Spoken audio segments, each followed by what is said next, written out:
You're listening to the AfterBuzz TV network. Now, the largest new media platform on the web and your number one source for after-show entertainment.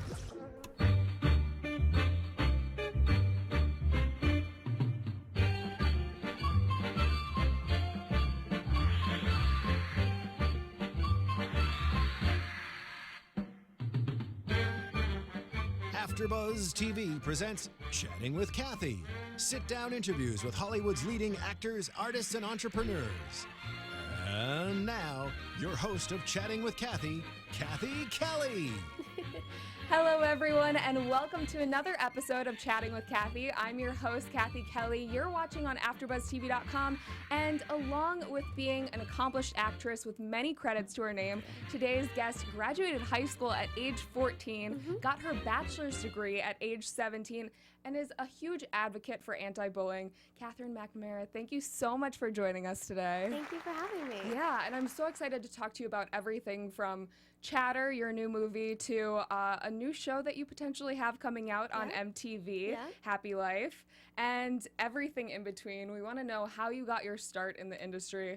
So let's start with the very beginning. You grew up in a military family and traveled around a lot. So what was that like growing up in a new school pretty much every year? It was, well, we were only a military family until I was about 3. Okay. So I didn't have too much of it, but I got a little taste of it. And it was interesting, but you know, I got used to making friends quickly, and growing up, I was always the kid to go up to everybody in every class and say, "Hi, I'm Catherine, what's your name?" Yeah. You know, because you never know who's going to end up being your best friend. And you just have to be able to, you know, put yourself out there and say hi. Yeah. But, you know, how I started in the industry was kind of a fluke, actually. I always say I fell into it backwards. I was a ballet dancer and a softball player until I was about 12. And then I ran into a family friend who happened to be directing a community theater production and needed some dancers. So, you know, I was the kid who tried anything. And I said, sure, why not? I'll try theater. It might be fun. And I auditioned, ended up a part of the show, and I just fell in love with it. And, I mean, I know it sounds cliche, but I'll never forget my opening night at that show, because I remember walking on stage and something hit me like a brick wall. I knew that this is what I had to do for the rest of my life. Yeah. And I've been fortunate enough to have been able to do that so far. And your parents have been very supportive of you throughout this whole process. My mom is the most supportive person that you could ever have. I mean, she's the perfect parent to have in this industry, because she stays out of everything and kind of lets me handle my own career, but she's my rock. She's there to support me, and you know, if I have a hard decision to make, she'll help me out. But you know, it's definitely my career, which is nice. Yeah.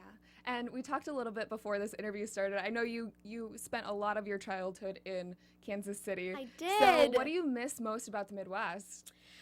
I miss the people. I mean, you know, there's nothing like the Midwest. Yeah. I miss the barbecue.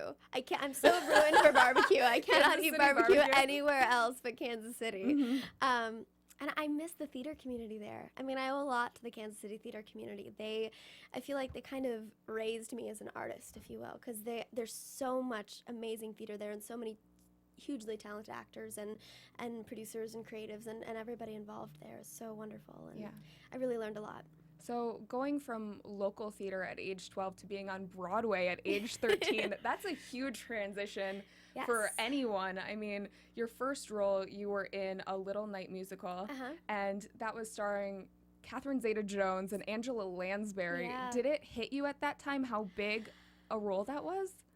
Not at first. I do remember the first night I met those ladies. It was after my first rehearsal before the show, and I was just floored by how kind they were, and you know, meeting these two ladies within 5 minutes was just a lot for a girl from a small town in Missouri.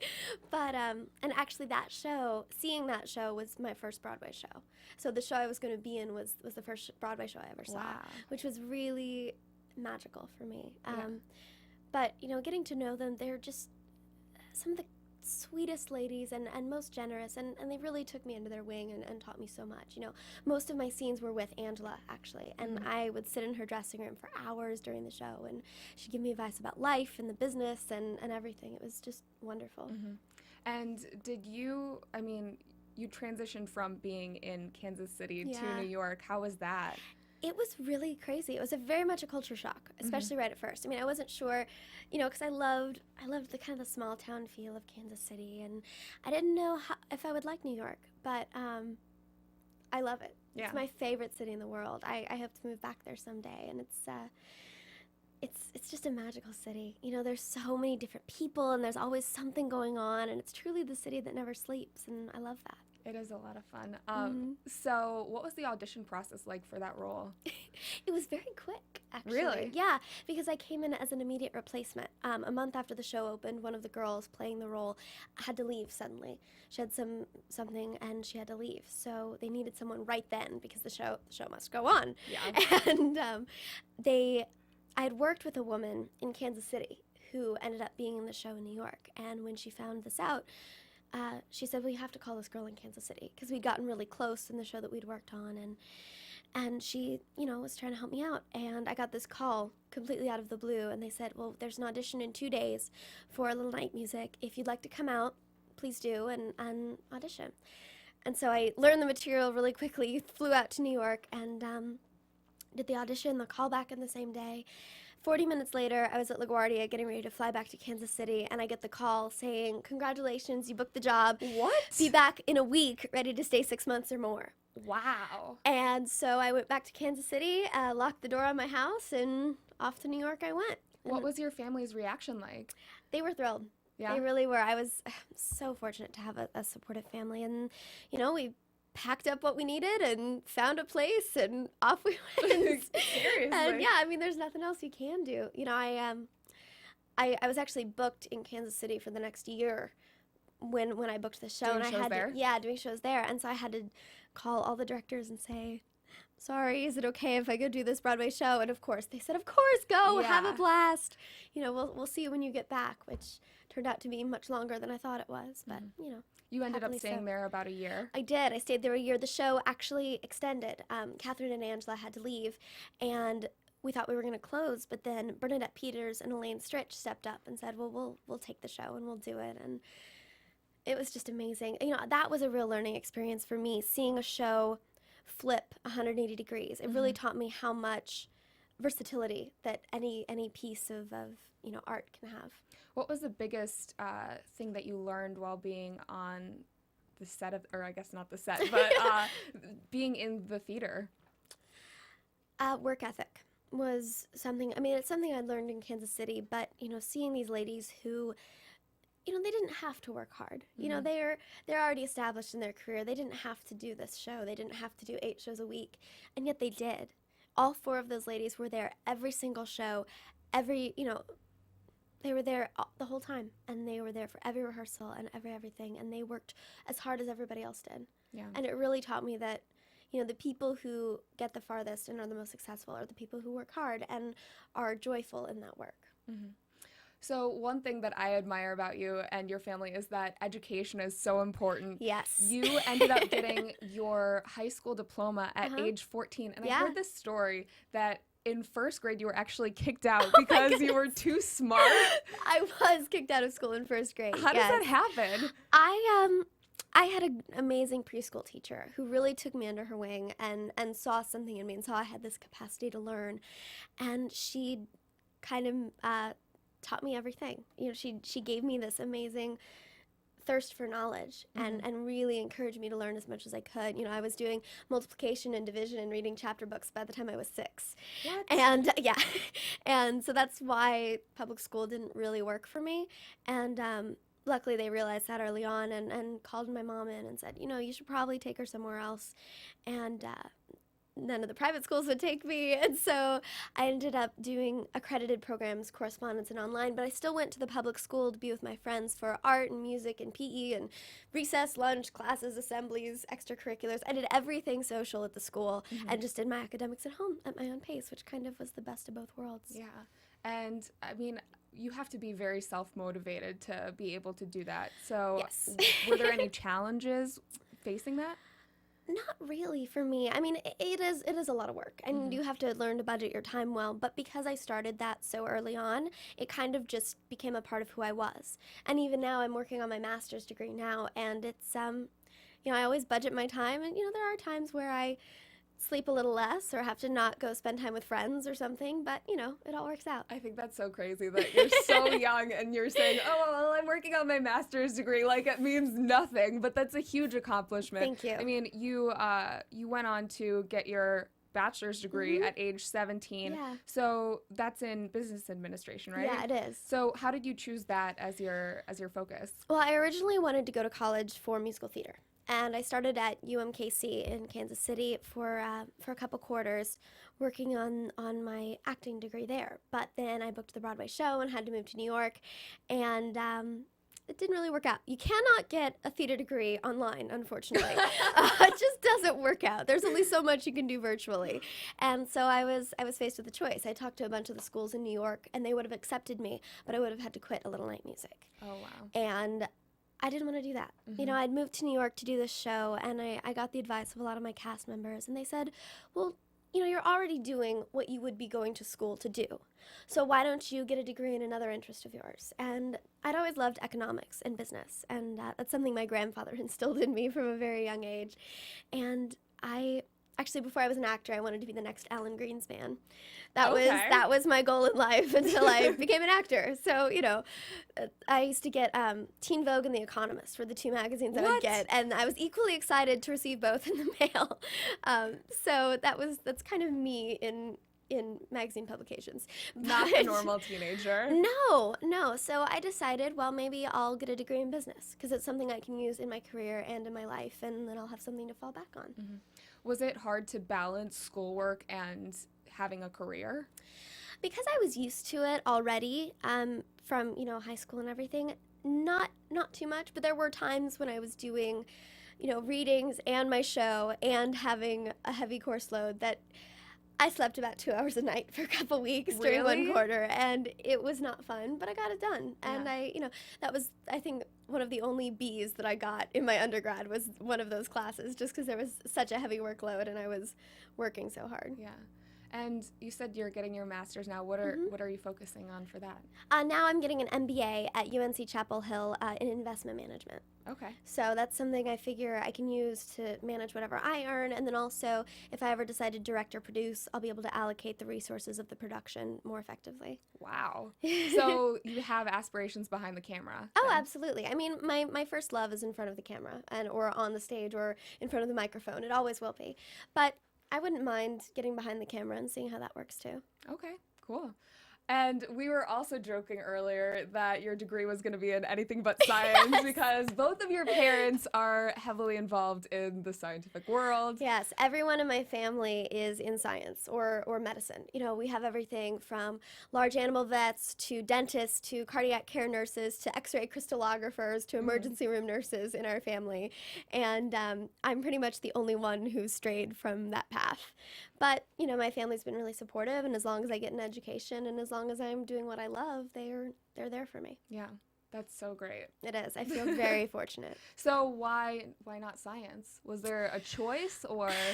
I mean, I do like science. It's just not my favorite. I like math more. I like economics more, and I love acting and performing most of all. Yeah.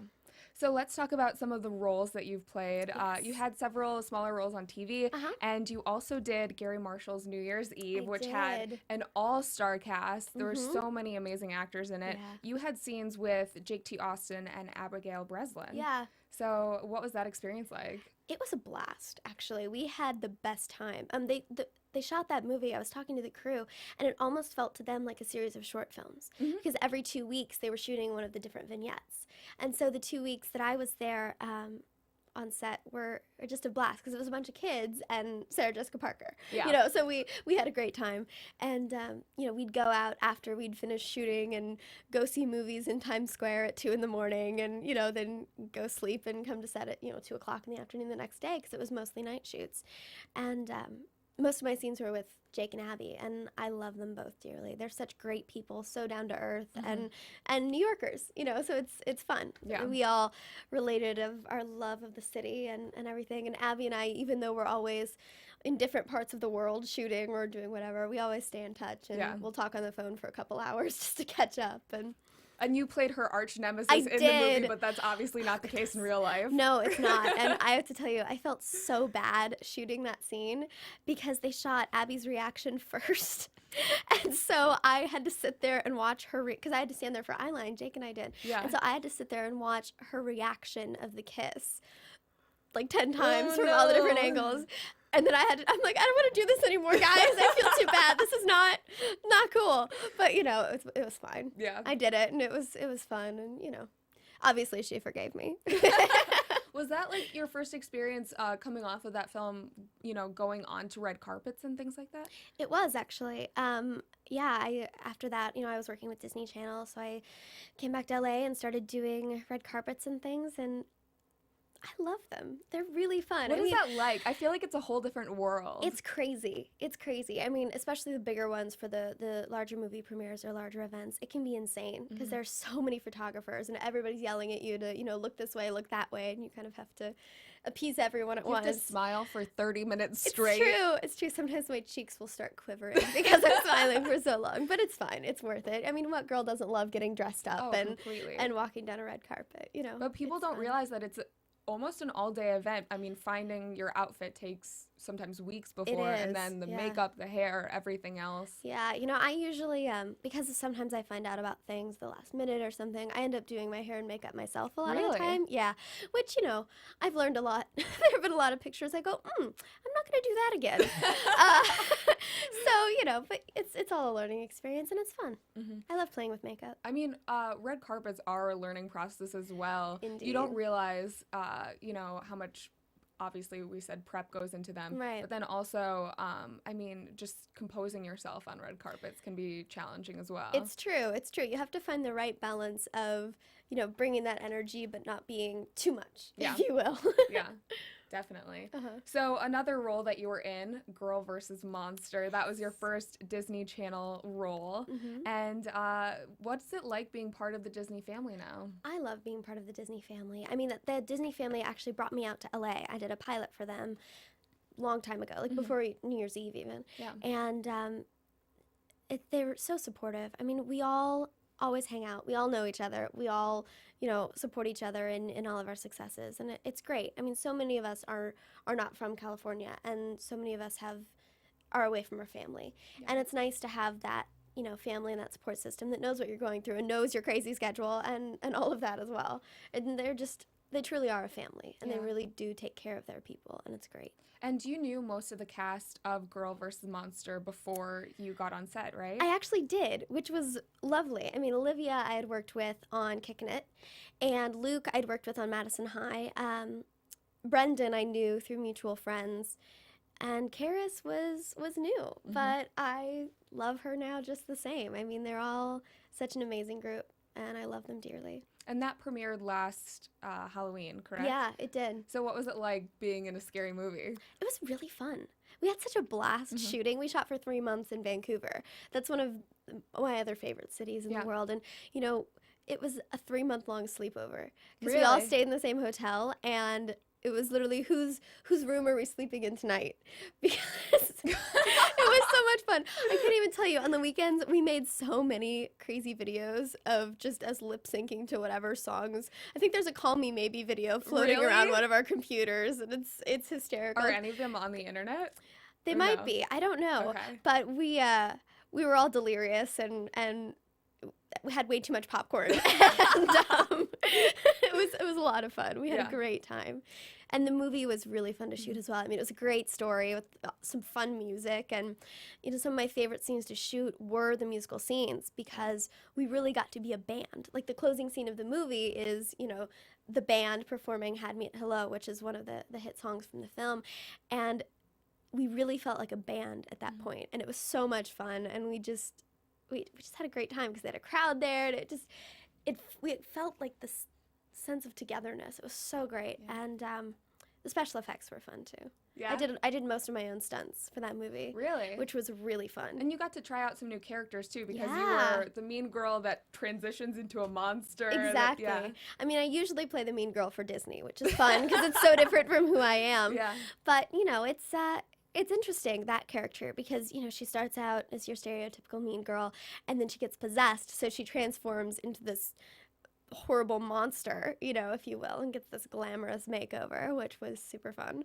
And then, you know, then she turns nice in the end, so you get a little bit of redemption, which you don't get a lot as a mean girl. Yeah. And I know you got your start in musical theater, and then you've had many roles, which has, I guess, used your singing talents. I have, yeah. So from Madison High to Girl vs. Monster, what's it like, you know, I mean, not just being an actress in these films, but then also being able to contribute to the soundtrack? It's actually wonderful. I mean, especially, you know, more recently, the last 3 films I've done, they have all used my own original music on the soundtrack or in the film, which has been really great now that I'm starting to get my own original stuff out there. To be able to combine both of my worlds into one has been really great. Yeah. And one more film that I want to talk about is Tom Sawyer and Huckleberry Finn, the remake that you did. There have been a plethora of different they've told the story so many times. It's true. And this one stars yourself, obviously, Jake T. Austin and Joel Courtney. Yeah. So you guys filmed in Bulgaria. We did. What was that like? That was your first time traveling out of the country, right? It was. It was my first time out of the 48 states, and or the 48 mainland states, if you will. United States. Continental United States, yes. But it was incredible. Such a culture shock, but I loved it. You know, it took me 24 hours to kind of get adjusted, and then I had the best time in the world. Yeah. I mean, those guys are great. Jake, of course, I knew from New Year's Eve, and Joel is now my best friend in the entire world. And we had such a blast traipsing around the mountains of Bulgaria. When we were shooting in the caves, we would actually, we were so not smart. We would just take off in the caves, just wandering. We're like, hey, between scenes while they were sitting, we're like, where does this go? Or where does this? We wouldn't take a light. We wouldn't take a cell phone. We wouldn't tell anyone where we were going. That's scary. We just got curious and just went off and explored. But, you know, luckily the locations manager had picked caves that all dead-ended. So we weren't able to get lost, which was really nice. So we had a great time. Do you know how they chose Bulgaria as the place to film? Well, the producer and director were German and Austrian. Okay. So they were more familiar with, obviously, that part of the world anyway. And it actually had just the right look. Coming from Missouri and going to Bulgaria was kind of strange because there were the same trees and the same wildflowers and the same birds and everything. It must be the same latitude or something. Weird. Because it literally looked like Missouri in the 1800s. And so it was absolutely perfect to shoot Tom Sawyer. Yeah. Because, you know, obviously that's where it takes place. But it just fit really well, and it was a great location, and it worked. Did you pick up any of the language? I did, but I've since forgotten most of Okay. it. One thing that was really interesting is they used to say merci for thank you. Okay. And that's French? Yeah, it was French, but it was kind of a slang term there for thank you. So It's like how people here say gracias a lot. Yeah, exactly. I think so. So we took me about 3 months to quit saying that. So thank you. When I got back, yeah. So after this remake, you went on to do contests. Yes. Which it just premiered It did. this past month. Yeah. And it tackles the issue of bullying, which I know is an important issue for you as well. Mm-hmm. Absolutely. I was bullied a lot growing up. I mean, I was always the different one. You know, I was the kid who only came to school part-time and the kid who was an actor. And, you know, I was always different. Yeah. And I never minded that. But, you know, when you're different, sometimes you get bullied for it. And that's not okay. And, you know, and when they approached me about this film, the director and producer came to me and said, you know, we have this great story about this kid who's bullied and how he handles it and the people around him and all of this. And I read the script and just fell in love with the story and the characters. And it was really something I felt I had to be a part of because of my past experiences. And, you know, bullying has become the norm in society anymore. And I'm not okay with that. That's just unacceptable. It's this horrible epidemic. And, you know, we end up preparing kids to be bullied instead of focusing that energy on preventing the bullying in the first place. And that film is sort of aimed to change that. You know, it's aimed to start the discussion between parents and kids and educators and everyone to just try and make a difference and really open up those ways of communication. And you had been involved in anti-bullying efforts even before this film came about. Mm-hmm. So what was the name of the charity? Stomp Out Bullying? Stomp Out Bullying, yeah. And how did you get involved with that? I was, looking for causes to support, and bullying has always been, or anti-bullying rather, has always been very near and dear to my heart. And they're a great organization, and they have so many amazing resources for kids, and I was thrilled to be a part of it. And they have this amazing campaign they do every October. The first Monday in October is always Blue Shirt Day. So they encourage everyone all over the world to wear a blue shirt on Blue Shirt Day in solidarity against bullying. And I cannot tell you the number of tweets and messages I've gotten from kids all over the world who said, I'm wearing my blue shirt today, or I saw someone wearing a blue shirt today. And, for all of us working with Stomp Out Bullying, it's our goal that, if a kid's out there being bullied or having a hard time, they can look at one of those people in a blue shirt and just know that, they're not alone, and there are people out there who will love them and support them and accept them for who they are. Mm-hmm. And I think it's great that you're a role model for other kids that might be going through this right now. Absolutely. I mean, I went through everything from, the mean comments to having my face smashed in a water fountain because somebody didn't like me. And, It's horrible, and it's something that no kid should have to go through. So anything I can do to help stop that is worth it to me. Mm-hmm. How did you overcome everything that you went through? I was given really good advice when I was younger to always tell someone if you're being bullied, and that's actually the most important thing that you should do. Mm-hmm. If any kid out there is being bullied, first you should know that it's not your fault.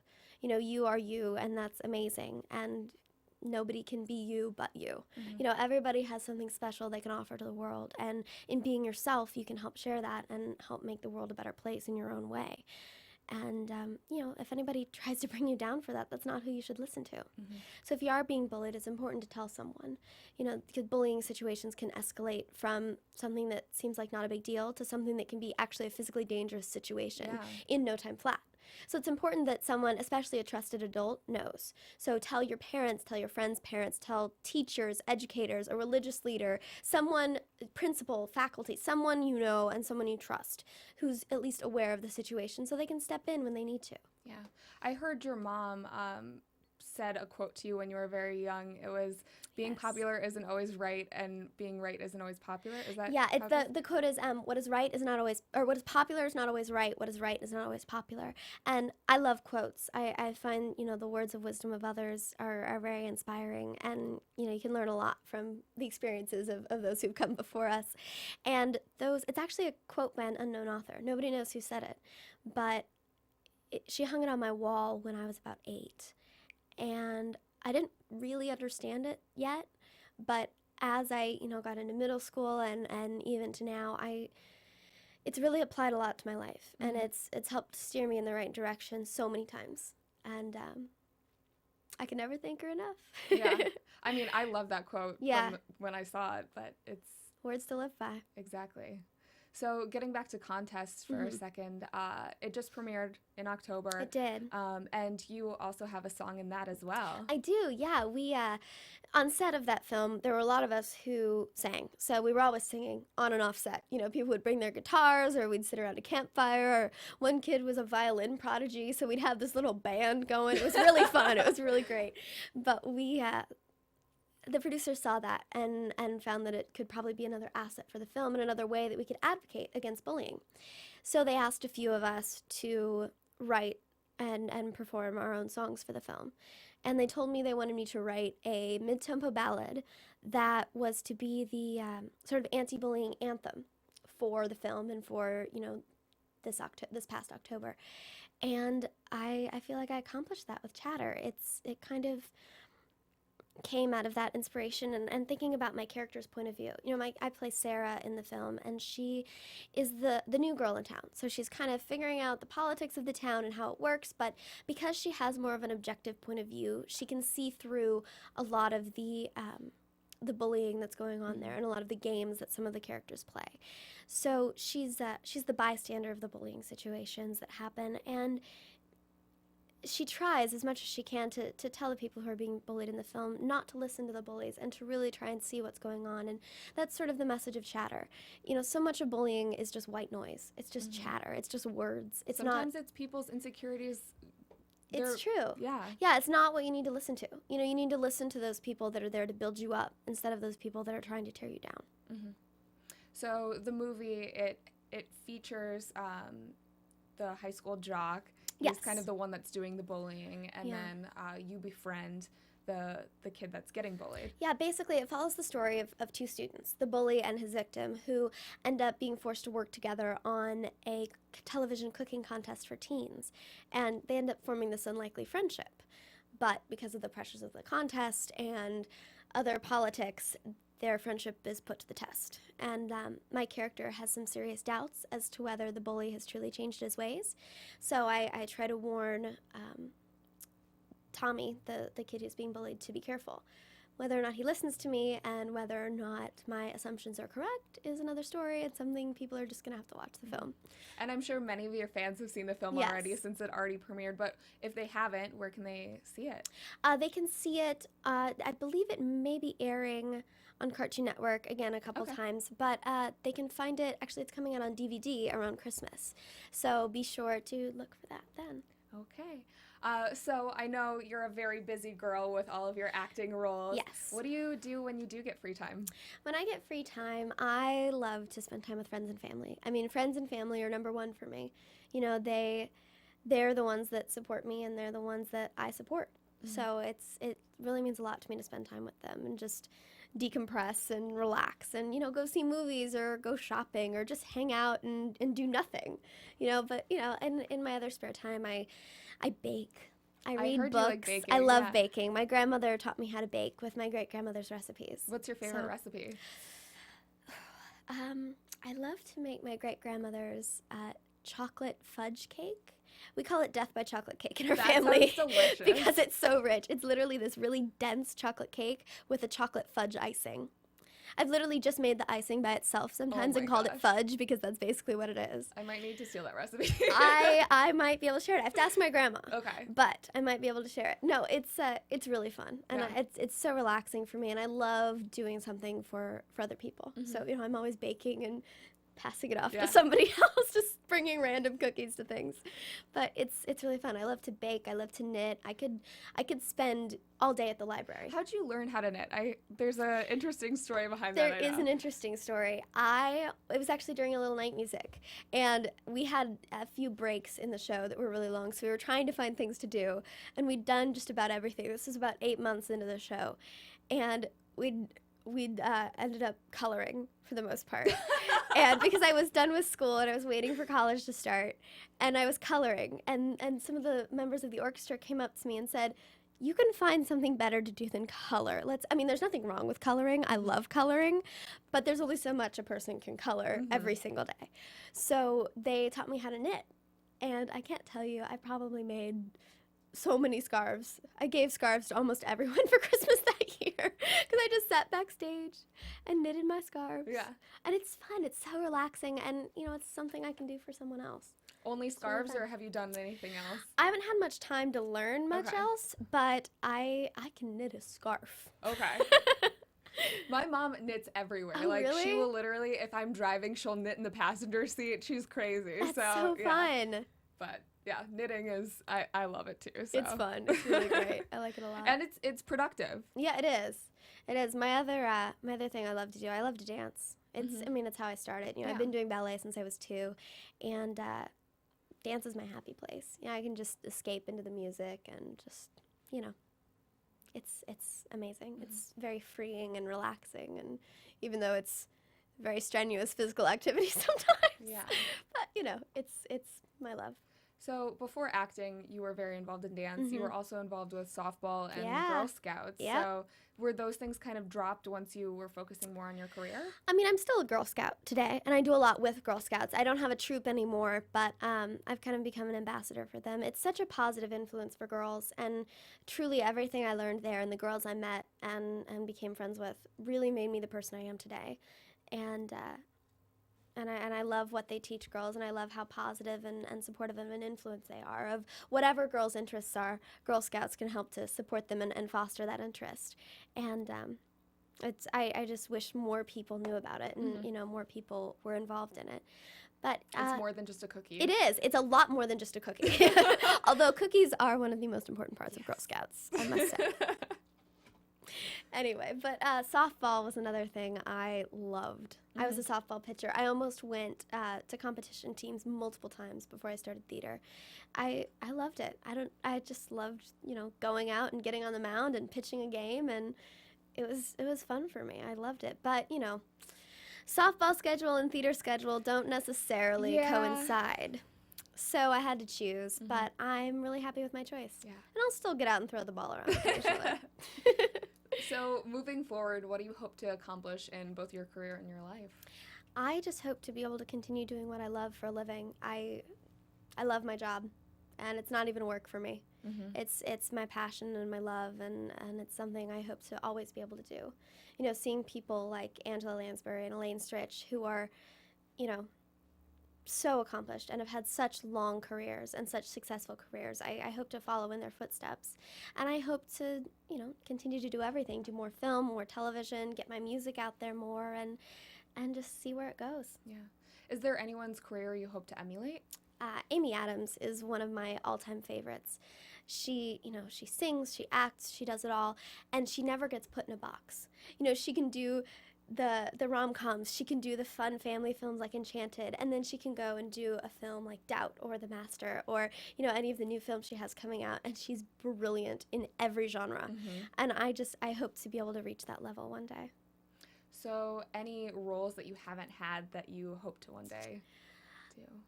I really would like to do another film like New Year's Eve. Some major motion picture with I'd love to do a drama though. I love intense dramas and something that's really emotionally taxing. You get drained so much on set when you're doing that, but it's so worth it. And it's such a learning. It pays off. See the final product. And it's such a learning experience. You learn a lot about yourself and about your craft, and you grow a lot as a performer, and that's an experience I hope to have soon. Yeah. So I know this question can sometimes be like choosing between children, but do you have a favorite role that you've played thus far? Yes. I knew you'd hate me for that. It is. No, I don't hate you for that. It's just, yes, it is choosing between children. I mean, each role provides such an experience and such a learning experience, and you craft these, you create these people, and you become these people, and they have their own life and their own experiences, and they bring out a different part of yourself, and so, goodness me, let me think. My role in Girl vs. Monster was really fun. I loved my role in the CBS pilot I did, Surgeon General. I played Jason Isaac's daughter. That was a blast. My role in A Little Night Music will always be near and dear to my heart because I played it for so long and with such amazing people. Goodness. My role in the new MTV show Happyland is really fun too. Yeah. She's really fun and flamboyant, and she's an interesting, complicated person. And those are my favorite people to play. Broken people or complicated people or people with a side that you wouldn't expect are the most enjoyable for an actor to play, because it gives you something to do and something to play with. Even if it doesn't show, it just is playing in the back of your mind. And it's great. It's my favorite. So let's talk about Happyland for a second. You are still in pre-production right now. Yes. But what can you tell? I know you can't tell us too much, but what can you tell us about the project? What I can say is that it follows the story of these people who live and work at a theme park. And, everything seems fine on the surface in front of the white picket fence, but then you go behind the picket fence and it's insanity. Really? Yeah. It's a dramedy with a really kind of soapy plot, it's fun. But the comedy is really smart, but the plot is crazy and twisted and fun. Okay. So I can't wait for everybody to see it. When can people expect to see that? Not sure yet. We don't go into production until next year, so we'll see when it comes, but... Well, I'm very excited for that. It's a funky show. I'm excited to see what people think of it. And MTV has been doing great things with their scripted series. They have. Awkward is one of my favorite shows of all time. So to kind of follow in those footsteps is a real honor for me. But it's going to be a fun show. And there's some amazing people. Shane Harper, Bianca Santos, Ryan Rotman, Cameron Mullen. We've got some great people involved. And Ben Epstein, the creator of our show, is amazing and hysterical, and we all love him dearly. And Lee Krieger, our director, was a blast as well. He's such a smart director and such an interesting director, and really we all learned a great deal working with him. Last question. Okay. What advice do you have for young children who may want to follow in your footsteps?